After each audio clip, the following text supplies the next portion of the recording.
در دوره کارهای آبادانی و بنیادکاری به استقبال جشن 32 سالگی استقلالیت دولتی جمهوری تاجیکستان با پیشنهاد مقامات اجرایی حاکمیت دولتی ناحیه واسه در دهه بهارستانی دهات به نام میرزاعلی وایسف بنای مرکز سلامتی بازسازی کرده شده برای بهتر گردانیدن سطح خدمت رسانی طبی با اشیاء و لوازمات طبی مجهز گردانیده شدند.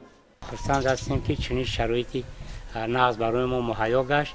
خدمت رسانی هم در بین مردم خوبتر گشته ایستاده است. مردم هم از این خرسند هستند. هر وقت که میان از تعمیر منتداری میکنن خدمت مردم هم. در دهه نوبهار دهات توگرک مورد بهره برداری قرار گرفتن مرکز سلامتی با معرکه امگذرانی کودکان از بیماری سرچه و گلافشان راست آمد. اکنون کارمندان این مرکز سلامتی دهاتی این چاره‌بینی را در شرایط مساعد کاری بر راه ماندند.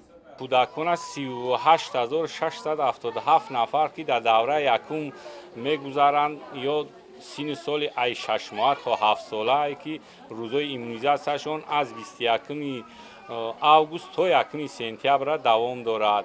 Даври дуюмаш аз 7 солагӣ то 15 солагӣ ра ки аз 1 сентябр то 16 сентябр давом дорад. мо дар ҳамин муддатҳо мехоҳем ба тамоми кӯдакони ноҳияи восеро ба ваксинатсия фаро гирем.